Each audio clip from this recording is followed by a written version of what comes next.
to? I'd like to see the man in charge. He's in here.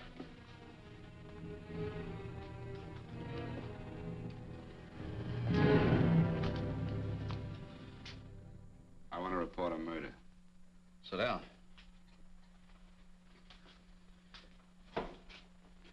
Where was this murder committed? San Francisco, last night. Who was murdered? I was.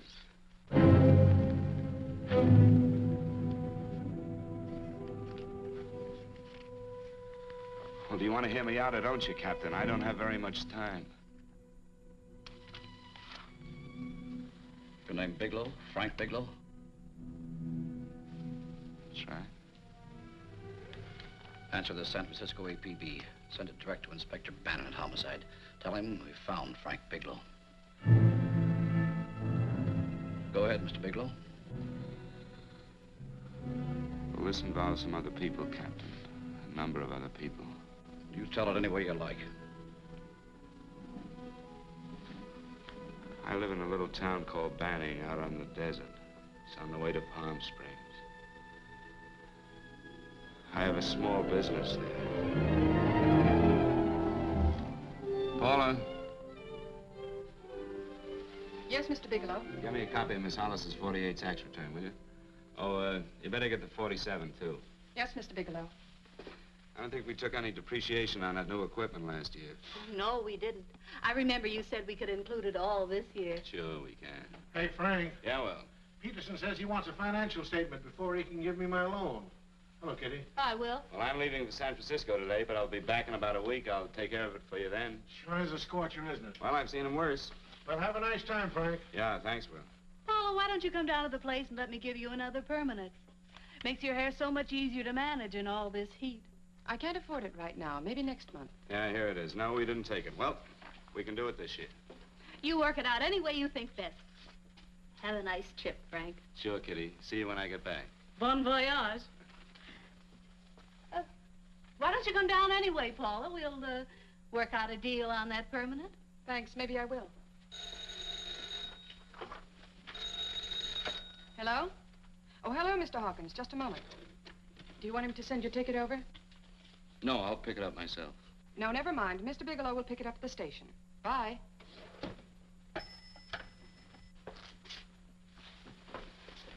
I want to go with you, Frank. Well, Paul, I'm just going on a little vacation. You know that? You want to go without me, don't you? Be gone just a week. And I suppose you've just made up your mind to take this little vacation at 9 o'clock this morning? No, Paul. I meant to tell you about it a few days ago. I guess I forgot. Oh, you forgot. Paula, don't be like that. Don't be like what? You just drop a little announcement that you're going away. Not tomorrow or next week or next month, but today. No explanations, nothing. And I'm supposed to swallow the excuse that you need a little vacation. I just want to get away from town for a few days, that's all. Get away from this town or get away from me.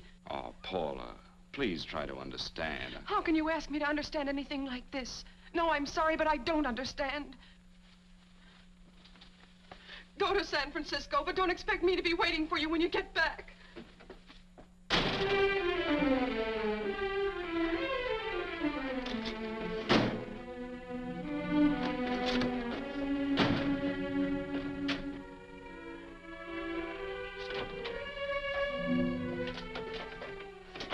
Paula, please, Paul.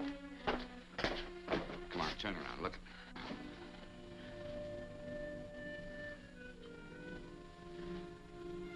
Come here. Why do you do this to me, Frank?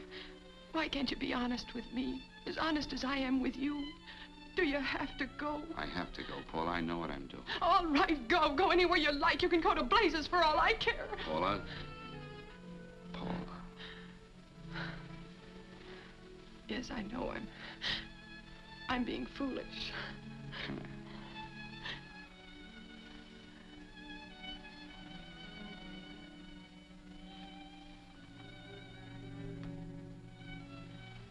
Come on, fix your face. We'll go down to Eddie's and have a drink. All right, why not?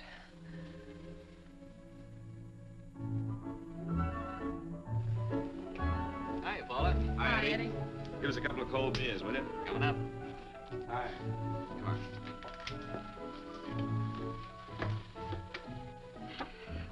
relief. This air conditioning feels good. I sure wish we had it in the office. It'd make working a pleasure. Well, if it stays this hot, don't bother going in the rest of the week.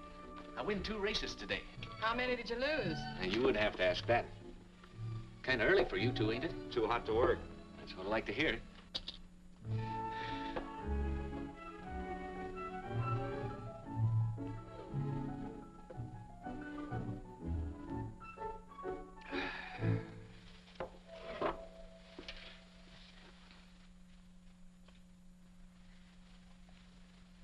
Frank, you'll take me with you, won't you?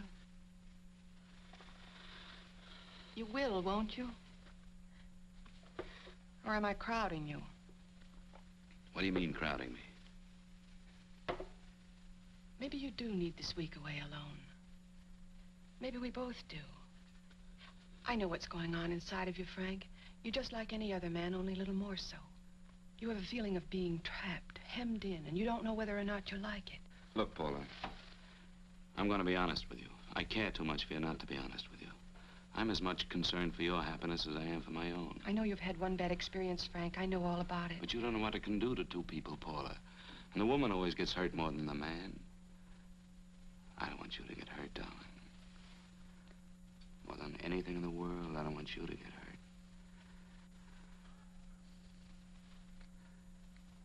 Want to hear some music? All right, Frank. Got a couple of nickels, Eddie? Yeah. This won't bother you, will it? No, next result doesn't come in for half an hour.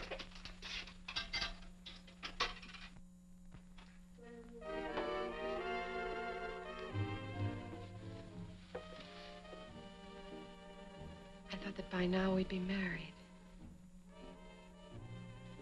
No, I'm not going to crowd you anymore, Frank. Go to San Francisco. I don't like it, but I'm convinced that you must go. I want you to be very sure, Frank. If it's right, and I believe it is, we'll have something really wonderful together. If it isn't, we should both know it as soon as possible. So you see, even if I could stop you, I wouldn't do it now.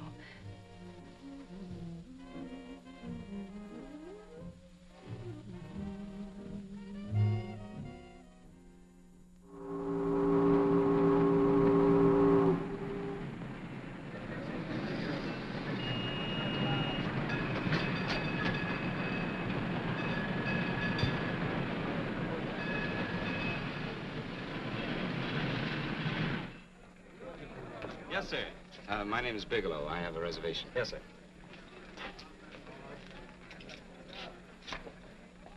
Here we are, sir. My name is Bigelow. I have a reservation. I have it, sir. It's a very nice room on the 6th floor, facing the bay. Boy, this might help you enjoy your stay, Mr. Bigelow. It's a little booklet on how to have fun in San Francisco. Oh, thank you. Very welcome, sir. Thank you. Say, is it always like this around here? No, this is market week, and it's the last day, too. Boy, always around until you need him. Oh, 517? Thank you. Here's a message for you, Mr. Bigelow. Long-distance call came in about an hour ago from Banning, from a Paula Gibson. Oh, thank you. Very welcome. Show Mr. Bigelow to 618. Right this way, Slide.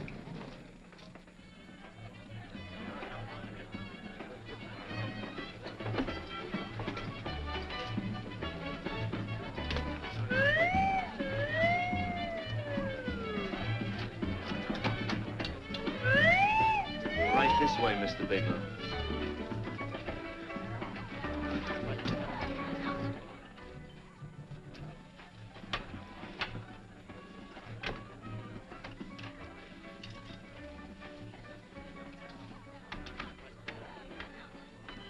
Is there anything else, Mr. Bigelow? Oh, yes, you can get me a dry Manhattan and a package of razor blades. Yes, sir. Thank you.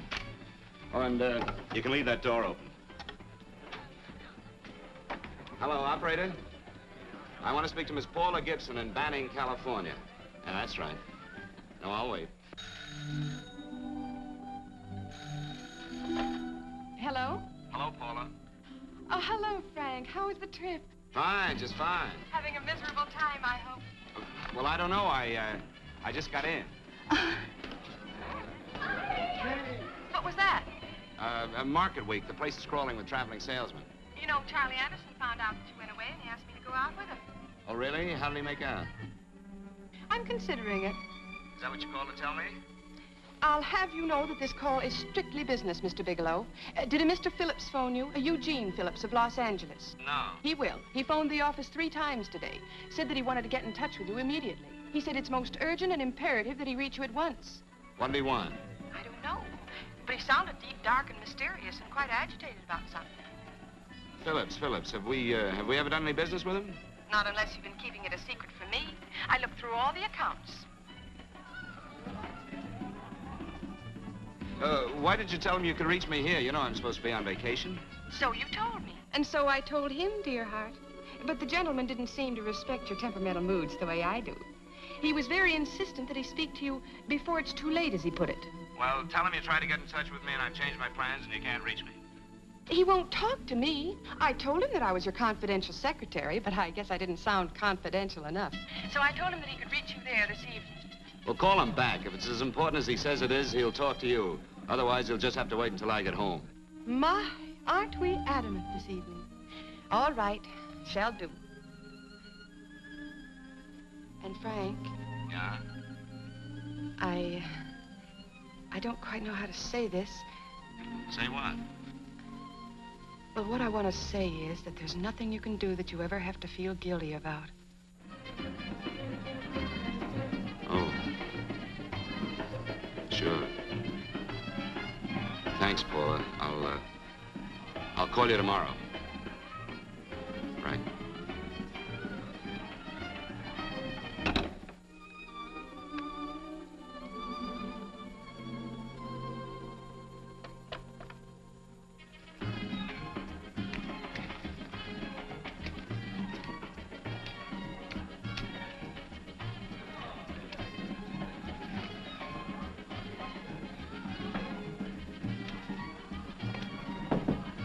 Oh, just put it there, please. You can keep the change. Thanks very much. Say, how long has this been going on? Well, it's been a madhouse all week, but they check out tomorrow. Oh? I thought you were with them. No, I'm just here on a vacation. Why does everybody come to San Francisco and tear loose? Excuse me.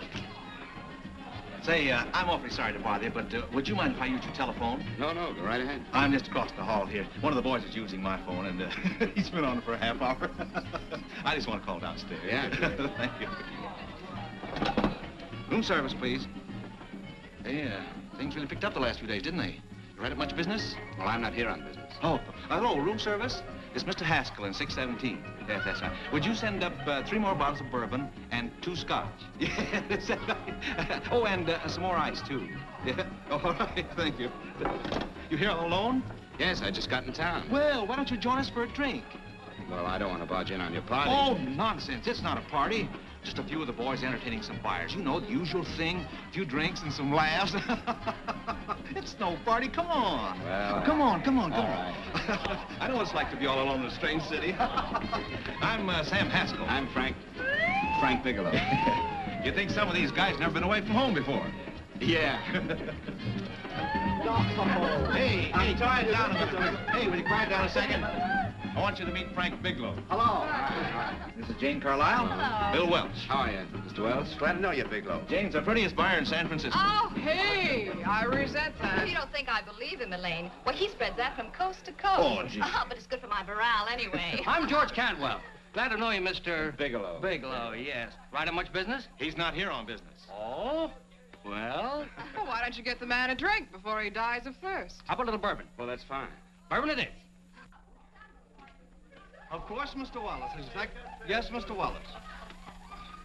But, Mr. Wallace, I'll need at least a week in Cleveland to visit all my accounts. I can't figure on being in Philadelphia until the 17th. Eddie, will you get off the phone? I want you to meet Frank Bigelow. How are you, guys? That's his boss. He's been trying for an hour to get his expense account boosted. Yeah, the way this guy holds on to a dollar, you'd think they weren't printing them anymore. Yes, Mr. Wallace. I'm leaving here the first thing in the morning. Yes, sir. Oh, keep your hips loose, Harry, like this. Oh, yeah. How's he doing? Oh, there's nothing wrong with Harry's rumba. The 2 years at Arthur Murray's wouldn't cure. Hey, now, wait a minute. I was doing all right there. This is Sue and Harry Brandis. Hello, good to sir. meet Glad you. How are you? Where'd you find her, Sam? On a dance marathon? Oh, Bourbon. Really? Oh, thanks. I'll bet you could do the rumba. Well, a little, but I'm kind of rusty. Anything would be an improvement after Harry. Oh, how do you like that? Well, here goes. Hey, you're good. Oh, my wife, she's a good dancer, isn't she, Bigelow? Oh, yeah. Hey, fellas, I thought you were going to show us a good time tonight. Is this doing the town? That's right. We practically bankrupt our stores to buy everything you've got. Then you keep us in this hotel room. I agree. This is my last night to howl before I go back to being a dutiful housewife.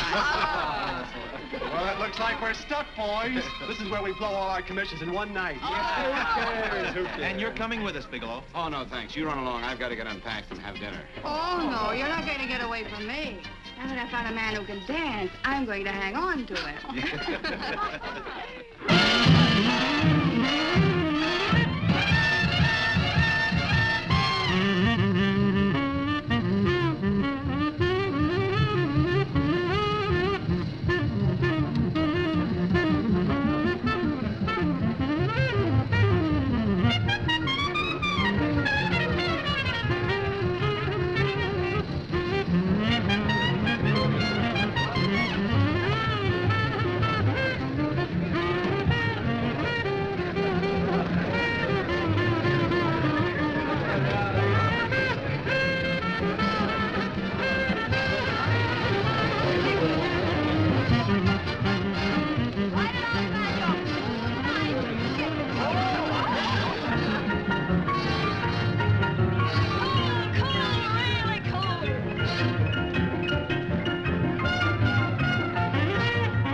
You've had enough.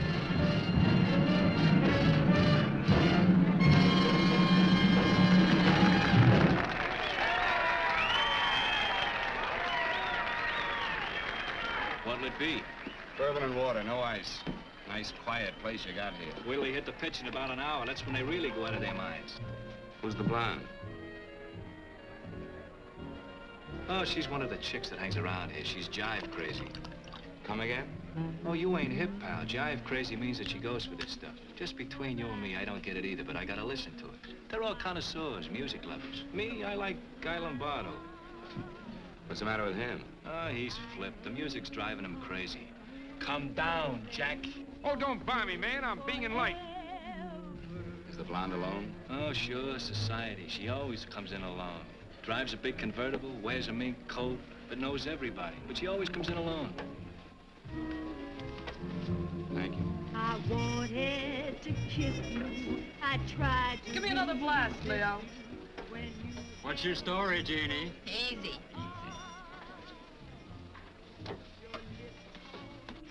Hello. Easy. Dig the fisherman.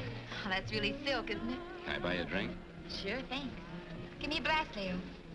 Leo, I left my blast at the other end of the bar.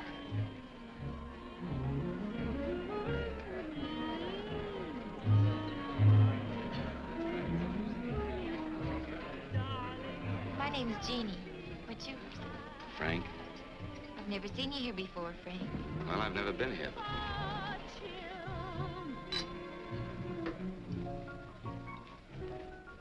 This isn't mine. Mine was bourbon. Well, sure it is. You saw me pour it.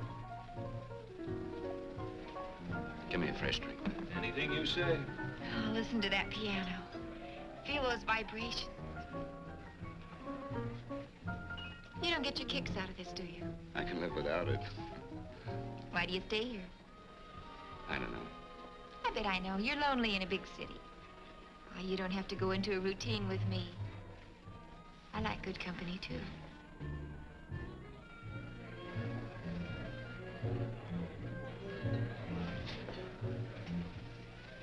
Say, there are some people there I want to avoid. Couldn't we get out of here? Let me think about it. Oh, come on. How about going somewhere else, huh? Why don't you meet me later? Okay. Where? I tried to forget you, but you whispered, darling, I love. Call me at that number later. It's my next stop. They've got a band there that'll really send you. See you, Jeannie. Easy.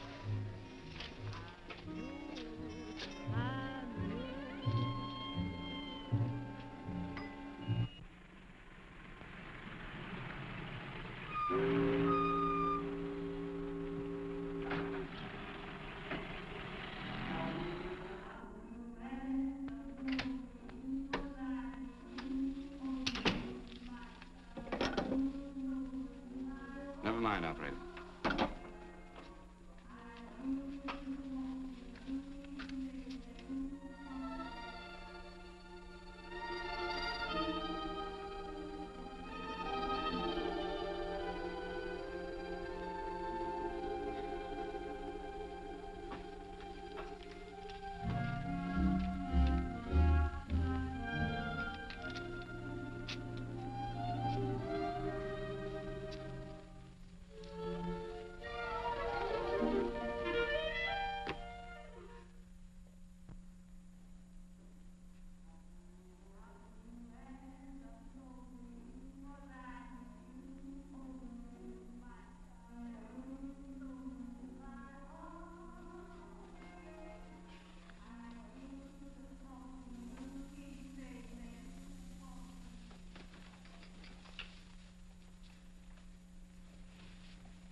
Room service, please.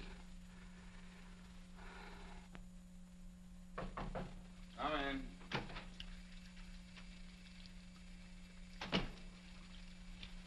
Be right with you, waiter. Yes, sir. Rest well, sir? Yeah, sure. May I? Go ahead. It's on there for you. Thank you, sir. Would you like anything else? Oh, thank you, that's all. Waiter, Yes, sir. take this away. Is there anything wrong, sir? No, just take it away. I don't even want to look at it. Are you all right, sir? Yeah, sure. All right, I just had too big a night, I guess, that's all. I need some fresh air. Of course. Thank you, sir.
Lungs in good condition. Blood pressure normal. Heart fine. Well, it's a good thing everybody isn't like you, Mr. Bigelow. Put us doctors out of business. I'm glad to hear it, Doctor. I was a little worried. Don't let a little bellyache worry you. Could be just a change of climate. Well, it isn't exactly an ache, Doctor. It's kind of hard to describe the feeling. Maybe it was the drinks I had last night. I might have mixed them too much, huh? Let's have another look at that throat. You may finish dressing now, Mr. Bigelow. I want to get the results of those tests we took. Thank you, Doctor.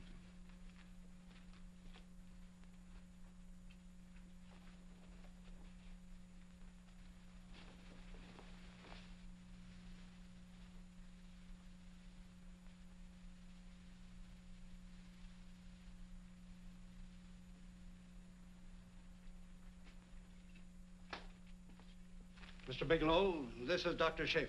Hello, Doctor. How are you? Sit down, Mr. Bigelow. According to the information you gave Miss Wilson, you're not married, Mr. Bigelow. That's right. Do you have any relatives, family, anyone in San Francisco? No, no one. I don't know a soul in San Francisco. Where is your home? What is this, Doctor? Why all the questions? You're a very sick man, Mr. Bigelow. Sick? But you told me I was in good shape. Yes, I know. But my preliminary examination didn't reveal your true condition. You sound as if it's pretty serious, Doctor. It's extremely serious. I want you to understand that we wouldn't tell you something like this unless we were absolutely certain. Well, of course, of course. You must steel yourself for a shock, Mr. Bigelow. Well, go on, Doctor. What is it you're trying to tell me? Our tests reveal the presence in your body of a luminous toxic matter. What is that exactly? A poison that attacks the vital organs. Poison? We have no alternative but to tell you this. Your system has already absorbed sufficient toxin to prove fatal. I wish there was something that we could do. What do you mean, wish? You mean there's nothing? There is nothing anyone can do. This is one of the few poisons of its type for which there is no antidote. Well, this is fantastic. This is the most ridiculous thing. You don't have very long. What do you mean? A day, possibly a week, 2 weeks at the outside. It's hard to say exactly. Well, this is impossible. I don't believe it. You've made a mistake. That's it. It could be a mistake, couldn't it? You have made a mistake, haven't you? Answer me. Dr. Schaefer is an authority on toxicology. Been no mistake, Mr. Bigelow. Do you realize what you're saying? Well, you're telling me that I'm dead. You think you can explain my life away in just a few words? Why, I don't even know who you are. Why should I believe you? You must calm yourself, Mr. Bigelow. We want to offer you every assistance that we've... Assistance? Who wants your assistance? Who wants anything from you? You're nothing but a couple of phonies. Why, I think you're crazy. That's it. You're crazy. The both of you. You're crazy.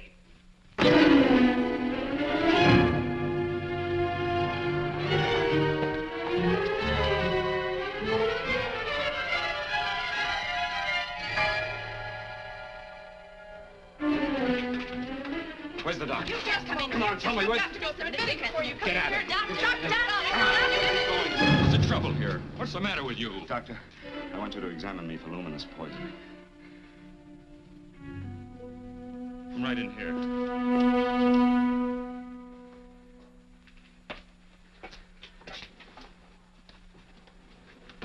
Yeah, you've got it all right. Your system has already absorbed it. Are you sure, Doctor? Are you absolutely certain? Couldn't there be some mistake?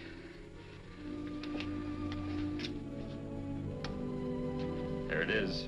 The toxin is actually luminous in the dark. Now, there's no doubt about it, Bigelow. I don't feel sick. My stomach is just a little bit upset. Maybe it's not as bad as you think, Doctor. That's characteristic. With a heavy jolt, you go suddenly in a matter of hours. But if the stuff is taken in a lesser degree, you last a while, and then...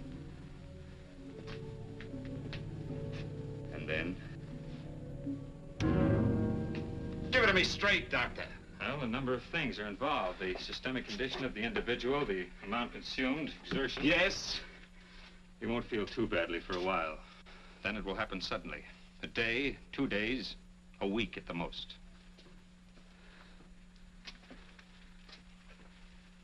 A day? 2 days? There's nothing that can be done now. If it had been caught in time, your stomach could have been washed out. But you've had it in you for some time now. For at least 12 hours, haven't you, Bigelow? I don't know. You don't know? No. Don't you know how you got it? No. This is no accident. Somebody knew how to handle that stuff. That wax is tasteless and odorless. And the amount of alcohol in your body, you must have got it in liquor. I was drinking last night. Arrange for your admission to the hospital immediately. Of course, I'll have to notify the police. This is a case for homicide. Homicide? I don't think you fully understand, Bigelow. You've been murdered.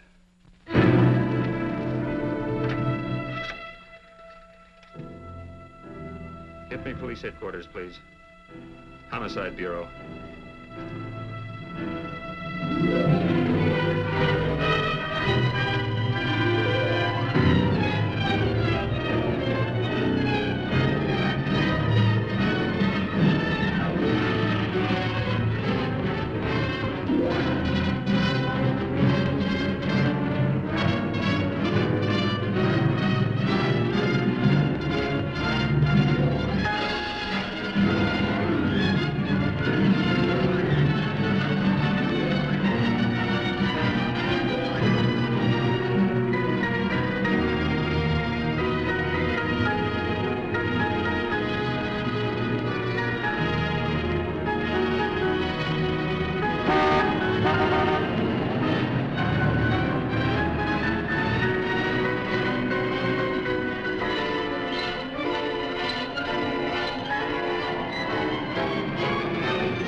Open up.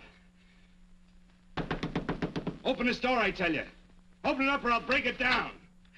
Where are those men? Where are those men who were here last night? I don't know. There are no men here. Please go away. Don't lie to me. Where are they? Mister, this lady just checked in. Those men aren't here no longer. They checked out of the hotel early this morning. Checked out? Please go away. I'm sorry. I'm terribly sorry.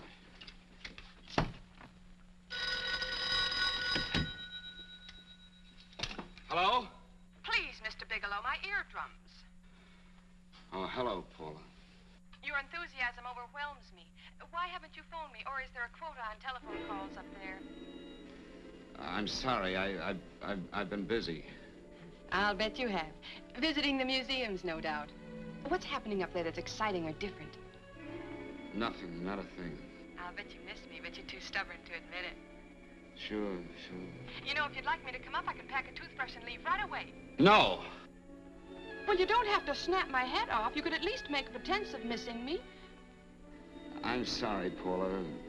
Of course I miss you. Listen, Paula, Paula, it's just that I don't feel like talking now. I'll call you later. Don't strain yourself. You phone me sometime when you feel more like talking.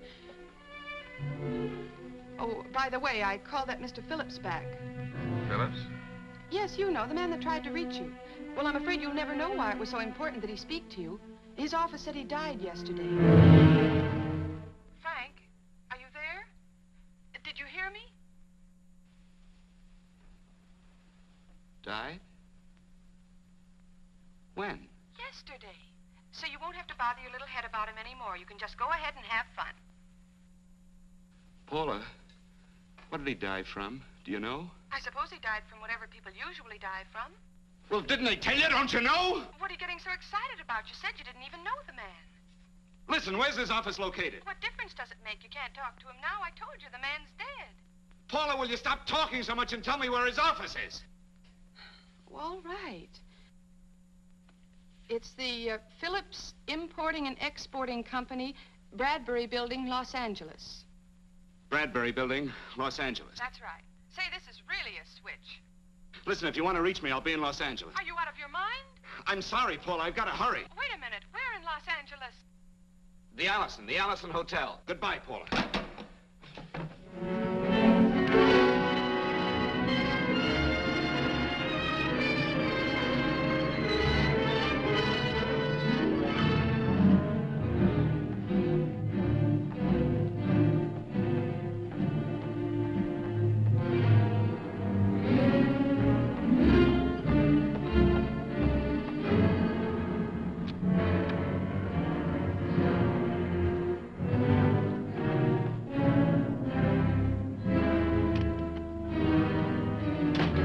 I'd like to see someone in charge here. What is it in regard Well, to? it's a personal matter. It's quite urgent.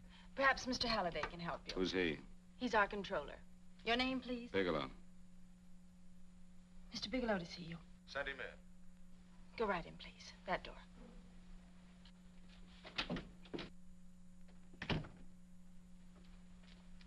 Mr. Bigelow? How are you, Mr. Halliday? What can I do for you? Well, Mr. Phillips phoned my office several times yesterday. I'd like to find out what it's all about. You know Mr. Phillips died yesterday? Yes, I know. Well, I don't understand. If he phoned you, didn't he tell you what it was about? Well, he didn't speak to me. I wasn't in my office at the time, and he wouldn't tell my secretary. Well, I'm afraid I can't be of much help, Mr. Bigelow. I've no idea why Mr. Phillips tried to reach you. I'm sorry you had to make the trip for nothing. How do you know I made a trip? I didn't say anything about making a trip. I merely said he phoned my office. My office could be here in Los Angeles. Miss Foster, Yes? didn't you mention something yesterday about Mr. Phillips speaking with Mr. Bigelow in San Francisco? I said that he had phoned Mr. Bigelow's office in Banning, but that Mr. Bigelow was staying at the St. Francis Hotel in San Francisco.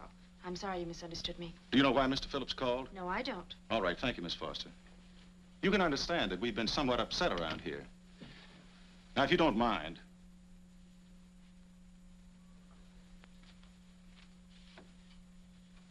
Did Mr. Phillips have a wife, family, anyone that could help me? you can't intrude on people at a time like this just to satisfy some curiosity. It isn't just curiosity. Then I suggest you wait a week or so. I can't wait. Well, I'm sorry you'll have to. Well, there's always a phone book. You're a pretty aggressive fellow, Bigelow. Are you quite sure that this is as important as you make it appear to be? It's important. Mrs. Phillips lives at the Sunset Arms Apartments. Thank you. I needn't tell you she's under a strain. I suppose you're capable of using a little more tact with her than you demonstrated with me. I think I can handle it. By the way, what was the cause of Mr. Phillips' death? Suicide. He leaped from the balcony of his apartment. Thank you.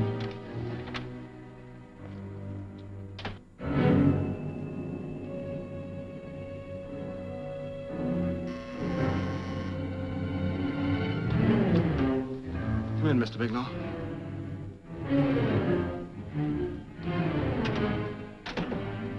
I'm Stanley Phillips, Eugene's brother. Halliday phoned that you were coming.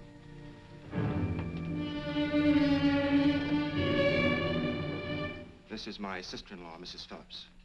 I'll try to make this as brief as possible, Mrs. Phillips. I'm afraid I can't be of any help to you, Mr. Bigelow. I haven't the slightest idea why my husband wanted to speak to you. Well, I guess Halliday covered just about everything. Did your husband ever mention anything about me, Mrs. Phillips? Anything at all? No, I can't recall Eugene ever having mentioned your name.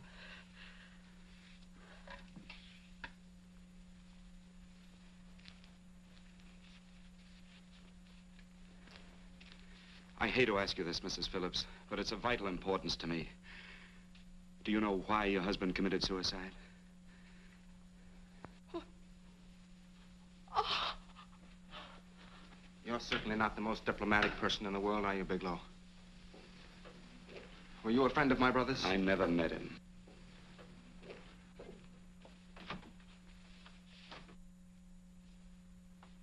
My brother was in a jam, a pretty bad jam. He was arrested 2 days ago. He sold some iridium to a dealer by the name of Majak. It's a very rare metal, very costly. Anyway, the iridium turned out to be stolen. He was released on bail yesterday, but he faced a pretty stiff prison term. I'd have committed suicide for less. Yes, I know. That's how the police feel about it. What puzzles me, though, is this crooked deal. Knowing Eugene, you wouldn't say he's the type of man to be mixed up in anything like that, now would you? I told you I never met him. That's right, so you did. Now, what's this all got to do with you, Bigelow? I don't know. Let's come clean with each other, Bigelow. Surely you must have some idea why my brother was so desperate to contact you? I have no idea. That's odd. Then how could it be of such vital importance to you? Well, you seem to know the answer to everything else. Maybe you know the answer to that one, too.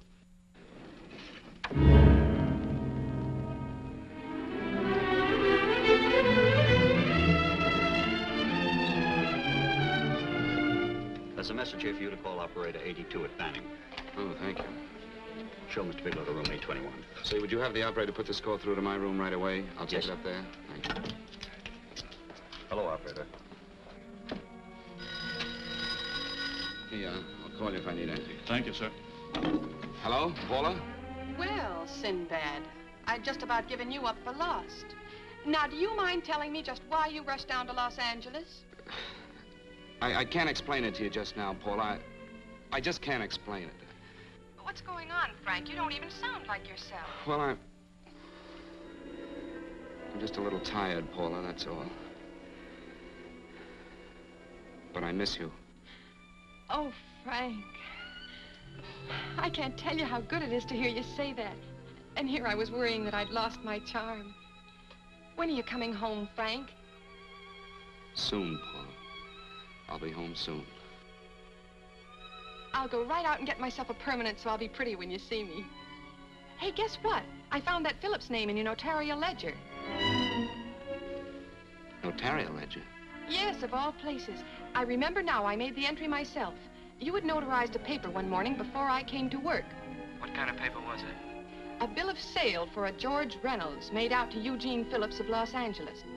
So you see, I was right. We hadn't done any business with Phillips, only indirectly. What was the bill of sale for? A shipment of iridium, whatever that is. Iridium? You mentioned at the time that this fellow Reynolds had made some kind of a deal in Palm Springs, and he stopped in your office early in the morning on his way north to have it notarized. Wait a minute. Wait a minute, George Reynolds. That was about 6 months ago, wasn't it?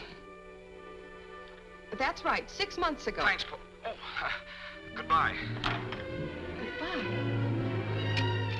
Hello, operator. Get that number back for me.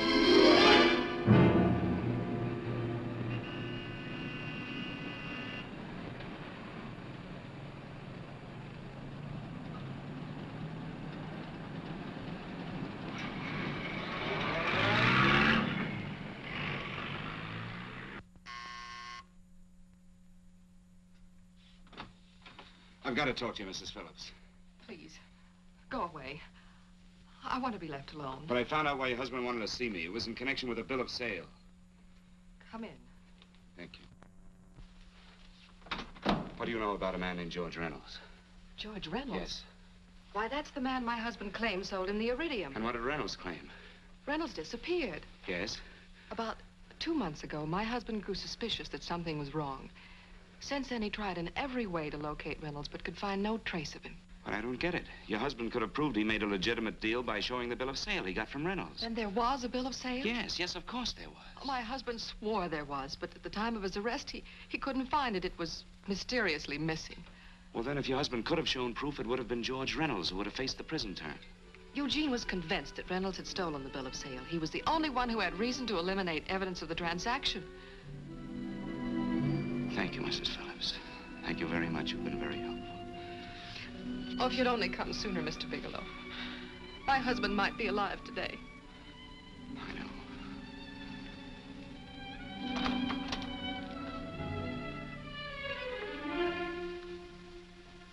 The only thing that puzzles me, Mrs. Phillips, is that you haven't asked how I knew there was a bill of sale.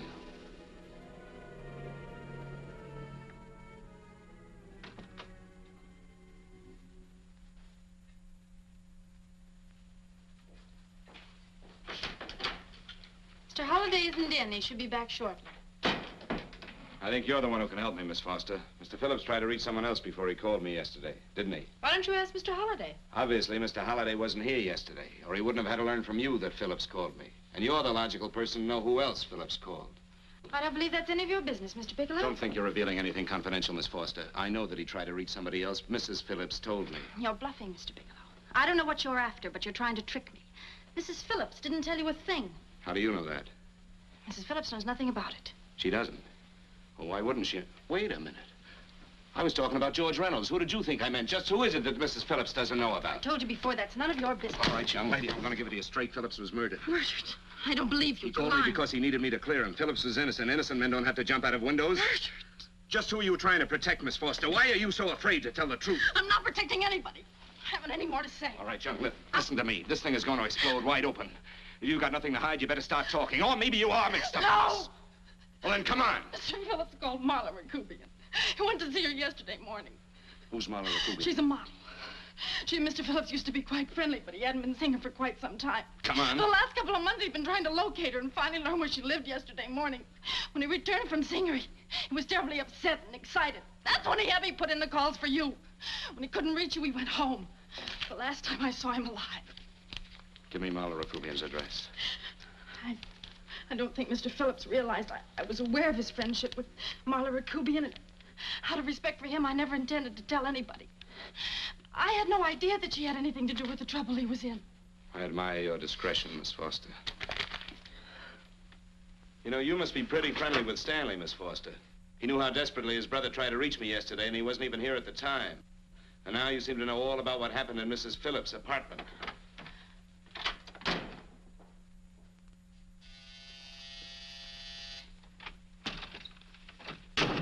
Miss Rakubian? Yes? What do you want? Get out of here or I'll call the Go police. ahead, call him. Well, go ahead, call him. Going on a trip, huh? Yes, going away for the weekend. Sailing for Buenos Aires tomorrow, some weekend. I'll send you a postcard. Now get out of here. Who are you going with, George Reynolds? Never heard of him. I suppose you've never heard of Eugene Phillips either. Just who are you? What do you want? Never mind who I am. Where's Reynolds? I told you I don't know him. Now will you get out of here and leave me alone?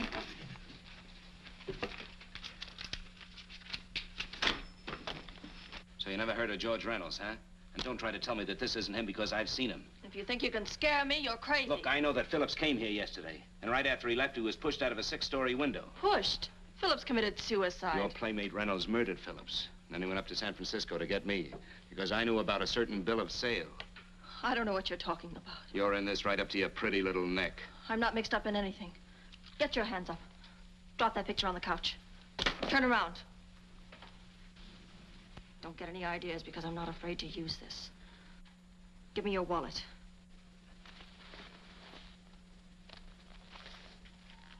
Frank Bigelow, Hotel Alex. All right, now where's Reynolds? I don't know. I don't know where he is. Is that what you told Phillips yesterday? I told him exactly what I'm telling you. I haven't heard from him in months. Yeah? You're mighty careful of the picture of a man you haven't heard from in months. What does the Ray stand for? It was a pet name. Do you mind? Oh, it sounds very cozy, Miss Rakubian. You and Reynolds call each other pet names while you make a sucker out of Phillips. Phillips made the deal because he wanted it. Yeah? I'll bet you weren't above using what it takes to help make him want it. Who's paying for this trip? I am. Really? A first-class trip to Buenos Aires on a model salary. Don't make me laugh. Since you and Reynolds aren't seeing each other anymore, you don't mind if I keep this, do you? If I were a man, I'd punch your dirty face in. You know, I really believe you would. Oh, I almost forgot. Your tickets. Don't be surprised if I'm there to see you off.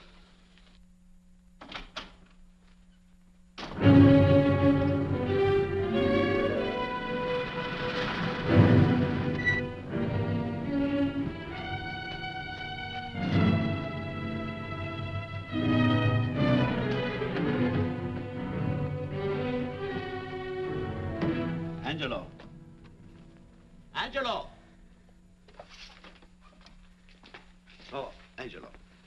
Do you remember taking this picture of a George Reynolds? I take so many pictures, I can't remember them all. This gentleman is a friend of his and would like his address. We have no card on him.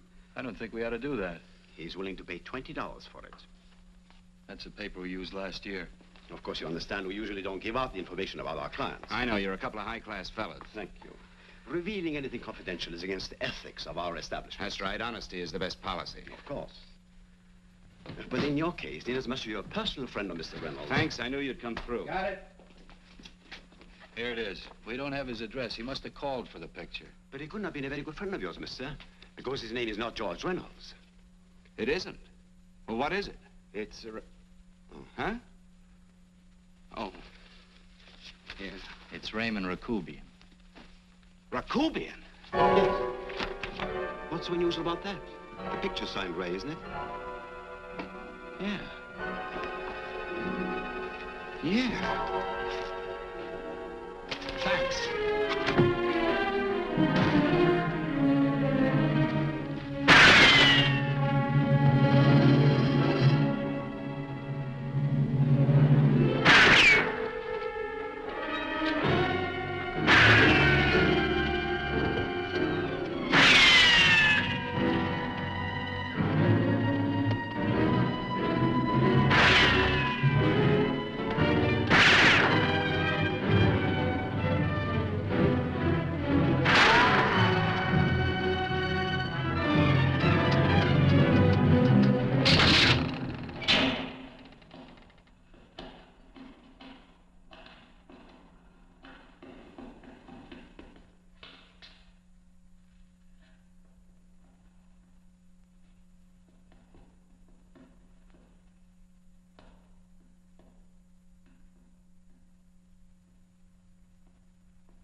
Then I thought that maybe love.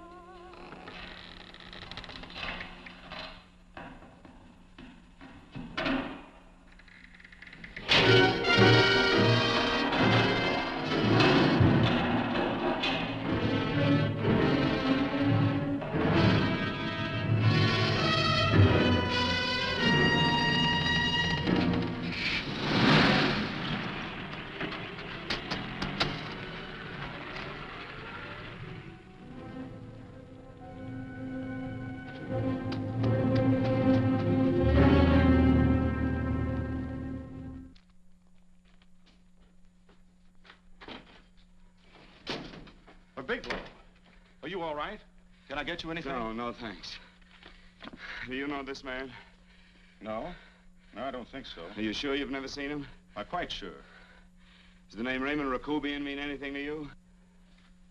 No, I never heard of him. Why? He also uses the name George Reynolds. This is Reynolds? That's right. Well, where can we find him? That's what I want to know. Tell me something, Halliday. You're the controller here. How come you didn't know about that bill of sale? Phillips made that deal before I came to work here. Yeah, but you still keep records, don't you? For some reason, which is none of my business, Phillips preferred to keep that among his personal papers. Now, does that answer your question?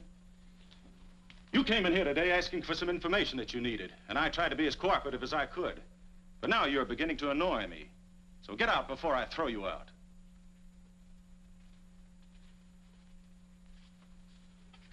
You know, you really frighten me.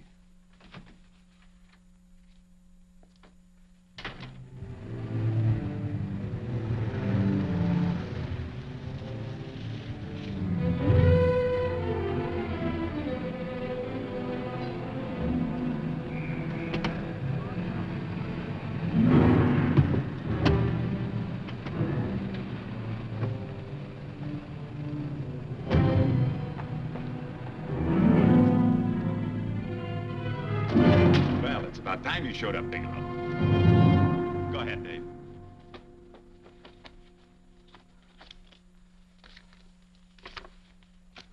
Real cute, ain't you, Bigelow? Just real cute. Paula didn't lose much time getting a hold of you guys, did she? Shut up. Let's go, Bigelow. Look at him. He can't take it. Soft in the back. You do that again and I'll kick your face. Lay off, Chester. Cut it out. Shut up! Who asked you? Better let him answer. The clerk might know he's in. Go ahead, Bigelow.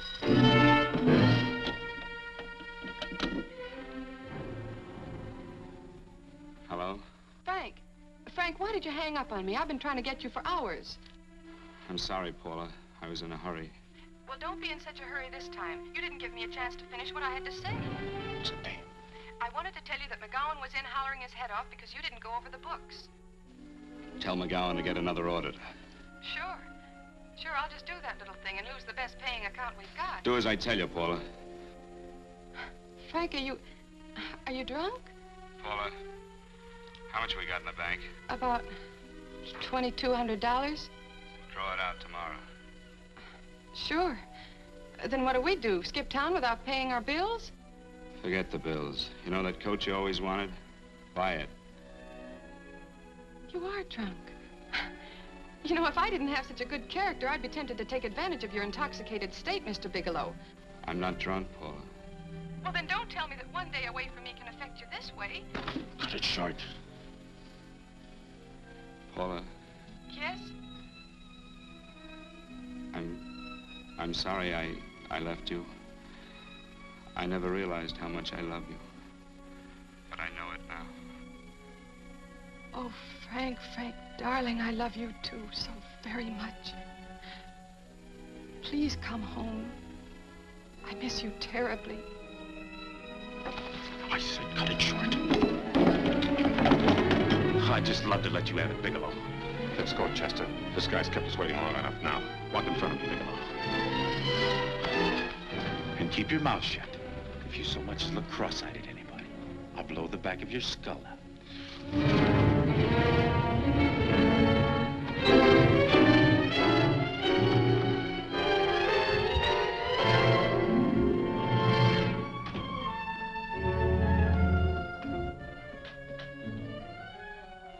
This Bigelow's real cute.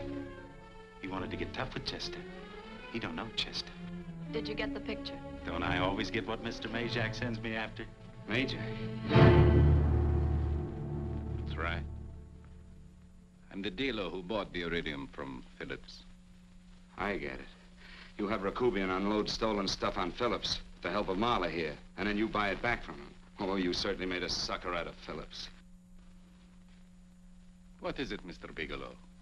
Exactly what is on your mind? I'm looking for Raymond Rakubian. Why? Well, now, Marla here has told you everything else. I'm sure she must have told you that, too. You don't expect me to believe this conversation. So, what is on your mind? I mean, underneath. You forced your way into my affairs, and now I want to know why. I just told you. I'm looking for Raymond Rakubian. Don't get cute. I'm just itching to work you over. Soft in the belly. Can't take it. See what I tell you?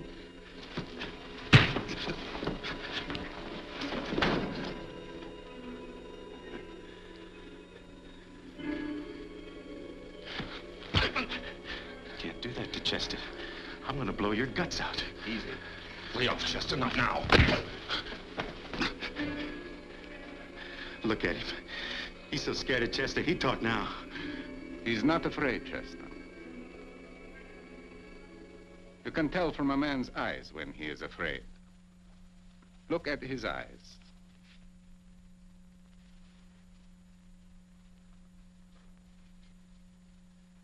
Oh!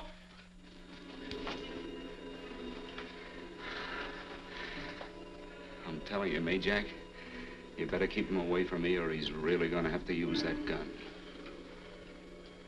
Go away, Chester, please. Do what I tell you, my boy. Please. And help Dave.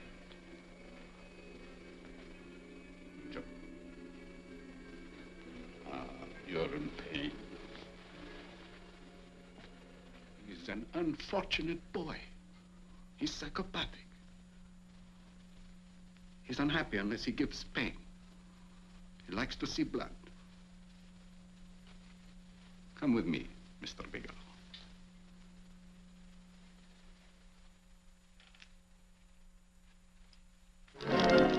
Raymond Rakubian was my nephew. He could not possibly have tried to kill you. He's been dead 5 months.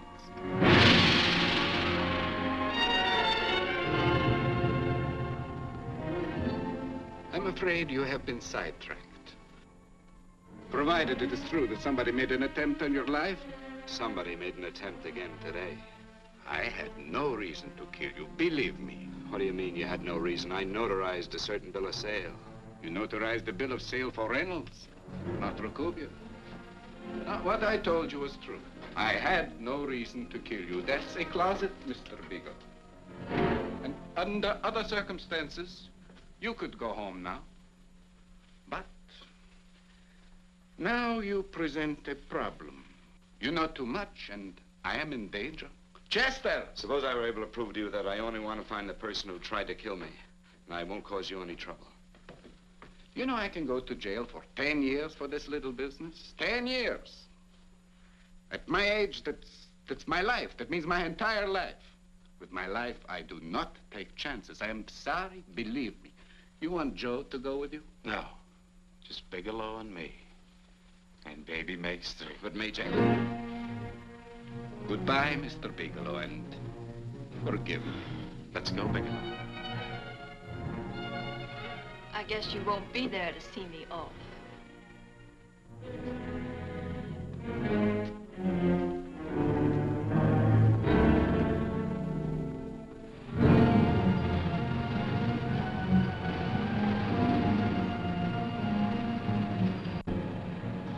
You tried to make a boob out of me in front of Major.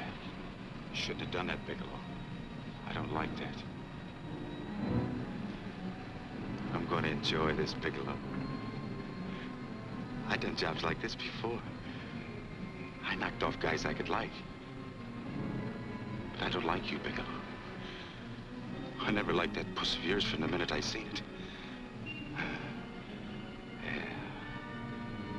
I'm going to enjoy this.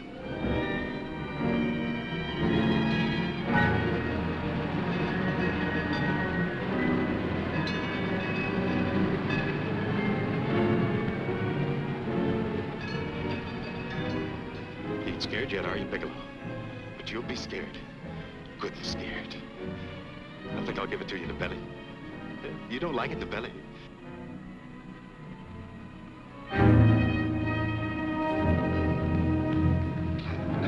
Good. Try. I'd just love you to try it, Bigelow. Why don't you try it? Go ahead.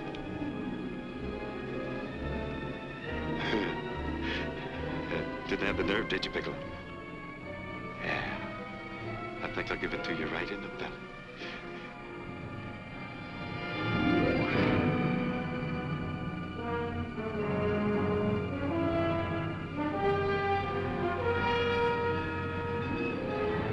It takes longer when you get it in the belly. It's nice and slow. That's the way I want to see you go, Bigelow. Nice and slow.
Yes, I'm all right, Paula, but what are you doing here? How did you get here? Freddie Ross flew me down. I had to come. I had to see you. You shouldn't have come, Paula. You shouldn't have. What is it, Frank? You're in some kind of trouble. I know it. Look at you. You're a sight. Your clothes look as if you've slept in them. Are you ill? You are. You're feverish. I'm all right, Paula, and I'm not in any trouble, believe me. You're lying, Frank. Right after I spoke to you, I got a phone call from the San Francisco police. They asked if I knew where you were. You didn't tell them anything, did you? Of course not. It was the homicide detective that called. What is it, Frank? If you're in any kind of trouble, you certainly can trust me. Look, I'm not in any trouble with the police, Paula, believe me. But you can't stay here. You've got to go back to Banning right away. No, I won't go, Frank. I won't. I'm staying here with you. Paula, it's better that you go back, believe me. Why? What's this all about? What have you got to do with this Phillips and Reynolds? Phillips was murdered. What could that possibly have to do with you? All you did was notarize a paper. You've notarized hundreds of papers. I know. All I did was notarize one little paper out of hundreds. Frank, you frighten me. You don't even act like yourself. I know that you're in trouble, that something is wrong, that you're in serious trouble. You frighten me, Frank. Oh, don't be frightened, Paula. Don't ever be frightened of anything again. Will you promise me that? I love you so much, darling, more than you seem able to understand. Oh. I never really knew happiness until I loved you. Sometimes when I used to be afraid that you weren't sure how you felt, I tried to hold back, but I couldn't. Losing you would have meant losing everything. There would have been nothing left. Don't, Paula, don't. Now I'm afraid again. Somehow I feel that I'm going to lose you, but there's nothing I can do about it. I feel so helpless. You're leaving me out of something. Tell me, Frank, what is it? Give me a chance to fight back. Just give me a chance, please. You do love me, don't you? Oh, yes, Paula, I love you.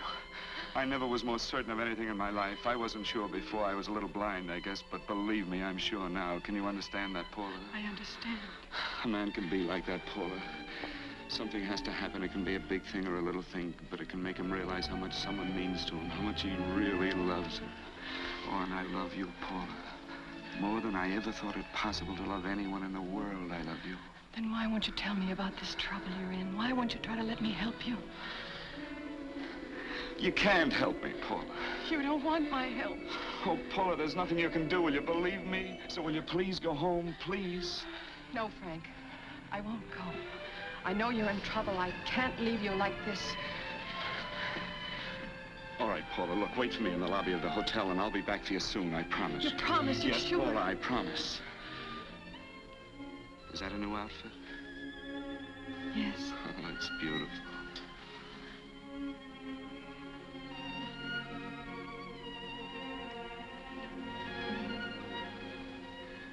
You'll come back to me, won't you, Frank? Yes, Paula, I'll come back, I promise. Please hurry, darling. Oh, I love you. I love you, Paula.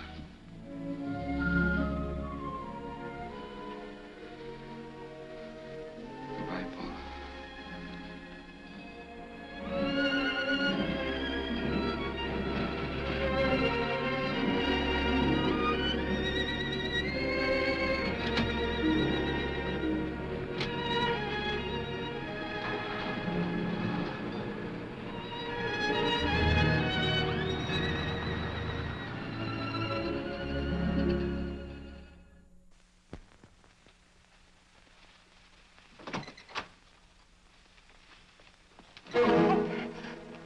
Stanley here? You sure? All right, get in there. Now get Stanley on the phone. Tell him to come over here right away. Use any excuse you want. What are you going to do? What was Stanley going to do when he used me for a clay pigeon today? I don't know what you're talking about. Don't act innocent with me. I fell for that once. I don't know what you mean. I told you everything you wanted to know this morning. Yeah, you told me just enough so I'd get sidetracked and wouldn't know that Stanley was the one I was after. Stanley? Oh, no. You and Stanley have been together on this from the start. Now, come on, get on that phone and call him. Don't let him know I'm here. Bigelow.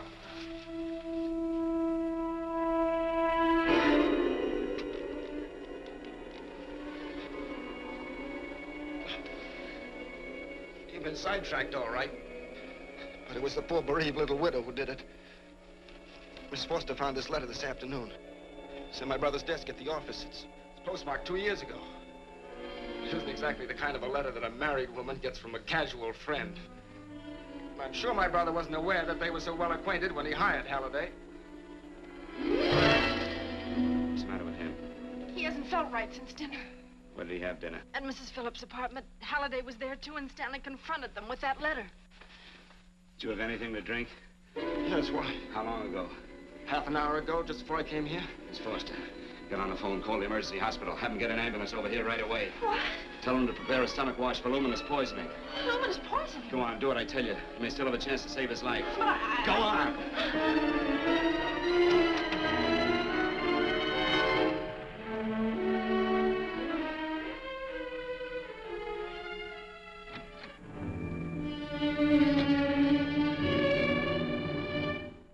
I found George Reynolds, Mrs. Phillips. He's been dead for 5 months. And he didn't steal the bill of sale. No, he didn't. But you could have stolen it. How dare you? You knew who I was when I came here today. But you were surprised to see me alive, weren't you? But I'm not alive, Mrs. Phillips. Sure, I can stand here and talk to you. I can breathe and I can move. But I'm not alive. Because I did take that poison. And nothing can save me. What are you going to do? If I kill you now, I have nothing to lose. No, you've got to listen to me. You've got to give me a chance. But I didn't have a chance. It was Halliday. Believe me, it was Halliday. He made me steal the bill of sale. He planned everything. What about this letter? Your husband knew about you and Halliday. He found it only yesterday. He accused Halliday. They fought, and Halliday pushed him over this balcony. And why me? Why did he want to kill me? Because you could have proved there was a bill of sale, that my husband had no reason to commit suicide. Halliday was desperate. After he killed my husband, he found out about the phone calls to you. He thought you spoke to him, that you knew enough to involve him.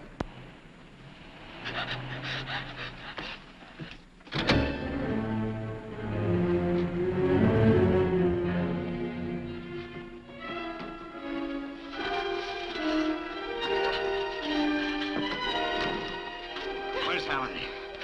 Where is he? He's in the office. This time you don't want him.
break it up. Come on, come on. Come on, move along. Come on, let's break it up. Move along now. Let's get going. Come on.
All I did was notarize a bill of sale.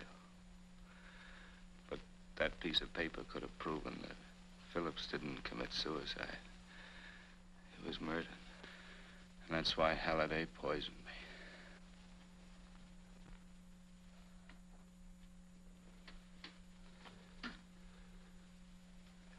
Would you?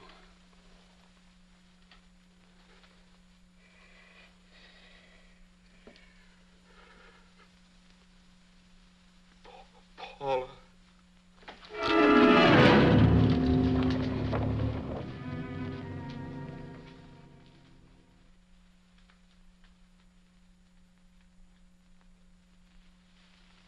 Call the morgue.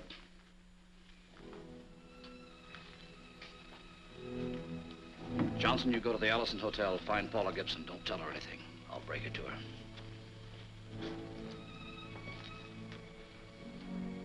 How shall I make out the report on him, Captain? Better make it dead on arrival.